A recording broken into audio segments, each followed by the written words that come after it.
بسم الله الرحمن الرحيم. هل يستوي الذين يعلمون والذين لا يعلمون؟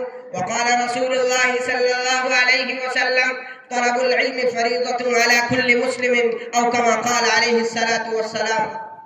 صدر محترم، بزرگان ملت اسلامیہ اور میرے نوجوان دوستوں، حضرات گرامی، تعلیم ایک قیمتی اور عظیم نعمت ہے جس کی بنا پر انسان کو انسان کہا جا سکتا ہے، اور جہاں تعلیم نہ ہو وہاں سے حیوانیت کی بو آتی ہے. اور یہی وجہ ہے کہ اسلام نے تعلیم پر بڑا زور دیا، اور قرآن کریم نے صاف طور سے بالکل وضاحت کے ساتھ اعلان کر دیا کہ یرفع اللہ الذین آمنوا منکم والذین اوتوا العلم درجات، یعنی رب العالمین تم لوگوں میں سے مومنوں کے اور ان لوگوں کے درجات کو بلند فرمائیں گے جو تعلیم سے آراستہ ہے.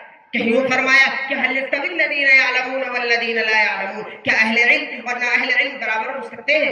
جس طرح ایمان اور کفر برابر نہیں ہو سکتے، جس طرح دھوپ اور سایہ برابر نہیں ہو سکتے، جس طرح بینا اور نابینا برابر نہیں ہو سکتے، جس طرح ظلمت اور نور برابر نہیں ہو سکتے، ٹھیک اسی طرح اہل علم اور نا اہل علم برابر نہیں ہو سکتے.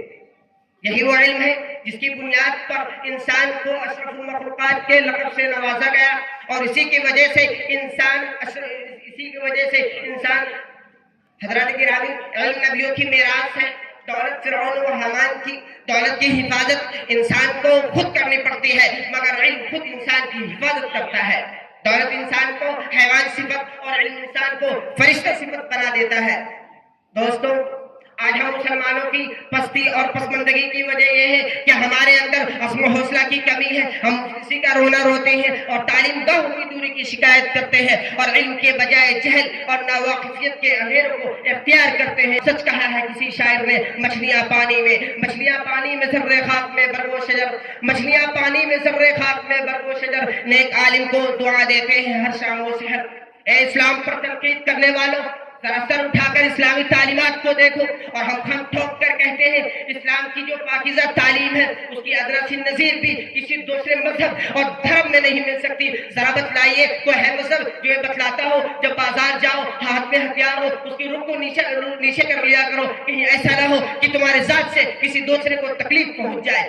کیا ہے کوئی مذہب جو یہ بتلاتا ہو اپنے پیروکاروں کو کہ جب تم راستے میں جا رہے ہو تکلیف دہ چیز پڑی ہو اس کو کنارے کر دو، کہیں ایسا نہ ہو تمہارے خدا کے کسی بندے کو ٹھوکر لگ جائے؟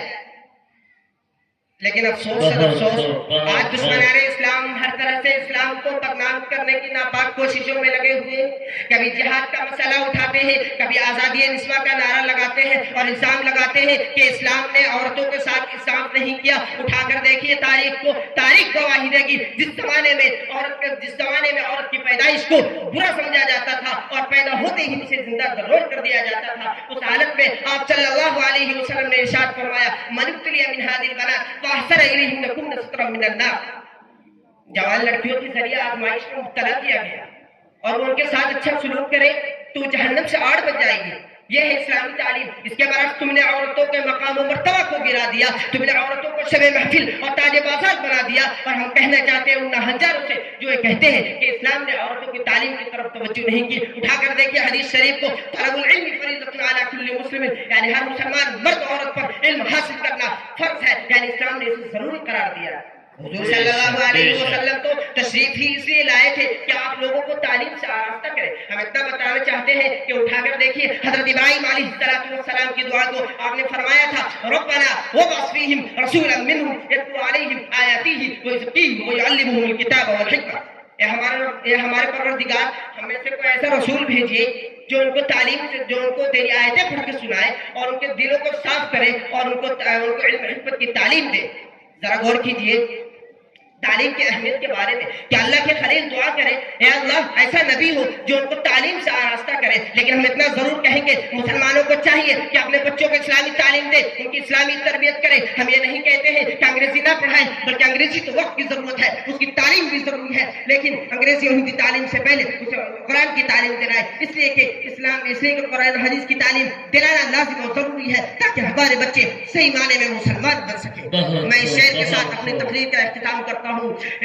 علم ایک نور ہے جو دل کو جلا دیتا ہے، علم ایک نور ہے جو دل کو جلا دیتا ہے، نقش باطل کی طرح جہل مٹا دیتا ہے.